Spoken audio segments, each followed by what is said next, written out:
Assalamu alaikum. My name is Zuwairatu Ahmed. I'm Human Resource and Administrative Manager of Zaktak Travel and Tour. We have Ramadan packages and non-Ramadan packages. But because we are in the month of Ramadan, so we are giving to the public Ramadan packages, including visa with insurance, flight tickets, hotel accommodation, ziyara, and internal transport to take you in and out Medina and Mecca. And also, we are giving food, free COVID tests. We have other surprises in stock for our clients. We want to make this Umrah a peaceful and easy Umrah for you, in which you will enjoy your spiritual journey.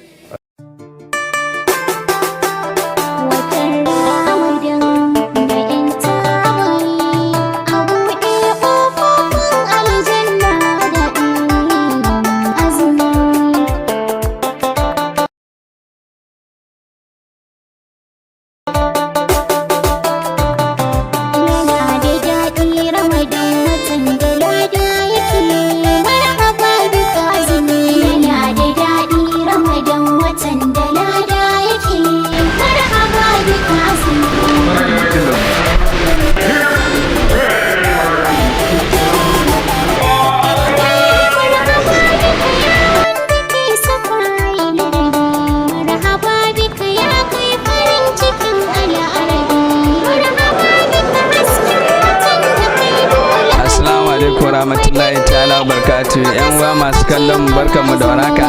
Nike jin yau ne rana na uku, yau litini tafsirin malam yau ne rana na uku.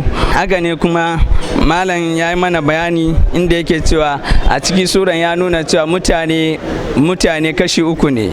Kashi na ɗaya su ne fa ashabul maimana ma ashabul maimana, wanda za su karbi littafin su da hannun dama, wa ashabul mash'ama ma ashabul mash'ama, wanda za su karbi littafin su da hannun hagu. Sai kuma wasabiquna sabiqun ulaikal muqarrabun, wanda su ba littafi ma tare da su. Allah ka sa mu cikin wanda ba a ba su littafi, wanda kawai za su shiga aljanna ne direct.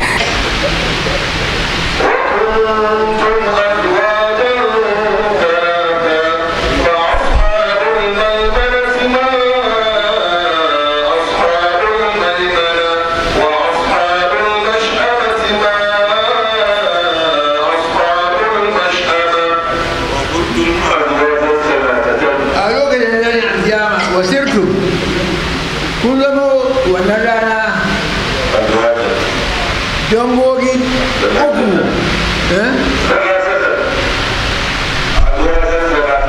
kun zama dangogi guda uku, su kuma rabu uku, masu yan dama, masu karban littafi a hannun dama ɗaya, masu karban littafi a hannun hagu biyu, wanda su ba su karban littafi uku, su ne uku. To Allah zai mana fasara wannan na mutanen nan. Fa ashabul maimanati ma abota wurin dama, masu karɓar littafi a hannun dama. Kaga Allah zai mana fasara da ake dangogi uku ba, su Allah zai mana fasara, zai bayyana mu. Fa ashabul maimanati, farko ashabul maimana zuwa dama, mubtada ke ji masu nawa. Allah zai girma masu ce ma a sahabu da wani abu ne su ba su duka wani kyafi da hannu su wane ne wannan halin su yayi sifofin su yayi shi ne ma a sahabu da wani wannan jola ita na labarin shi ne labarin ba a sahabu da wani. Wannan istifamiya na girmamawa ne ma a sahabu da wani, na girmama su da aka yi. Aiki shaihu yaya suke, ya halin su, ya sifar su masu wanda za a ba da littafi a hannun dama, yaya suke.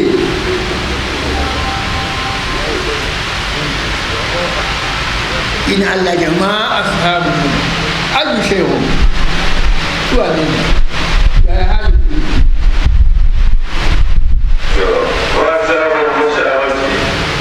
Wanda za a ba da littafi a hannun abu kuma suna nan. Kaga wannan istimamiya ne walakantawa ne. Yaya suke, yaya da yake wannan istimamiya ne walakanci. amma na farko da ɗaya ba wannan jumla labari ke nan na wancan wannan jumla fa a sahabu mai manci ma a sahabu wannan jumla na mutane labari shi ne labari farko mutane wannan kuma na mashi abin ba a sahabu mashi abin ma a sahabu mashi abin ma a timaniya shi ma na wulakanci shi ma mutane labarin da yana goma ga wannan mutane can ba ta sahabu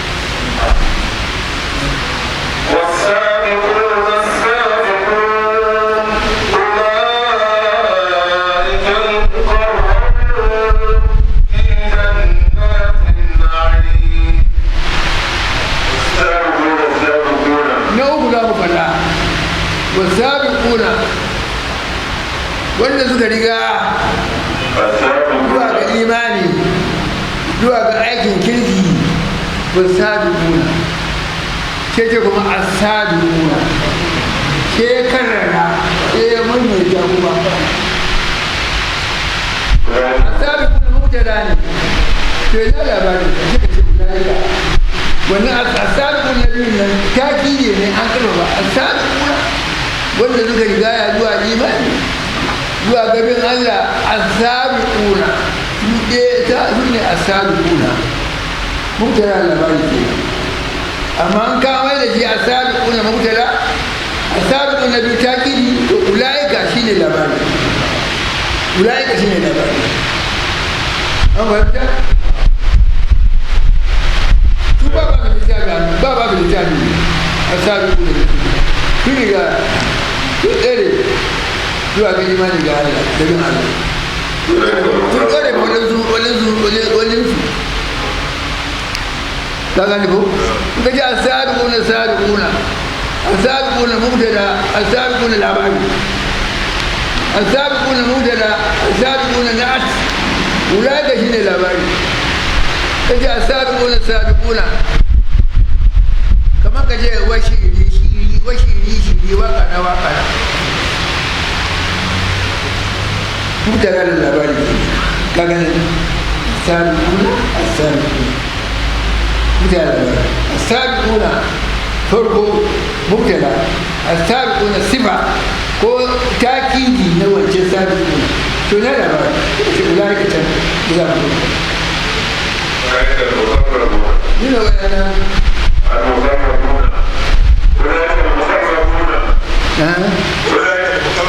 su ne waɗannan al-muqarrabuna wanda suke kusa da Allah ta ba su da littafi su ba littafi tare da su ba su littafi su sadiqu ne la yau kitabun su waɗannan alhalin fi jannatin na'im cikin aljanna na ni'ima aljanna ni'ima suke ciki Allah ya sa masu shirin da muke kawo muku yana cikin shirinmu na azumin watan Ramadan. Insha Allah ku ci gaba da bibiyar mu, za mu rika kawo muku tafsirin malam a kowane rana insha Allah.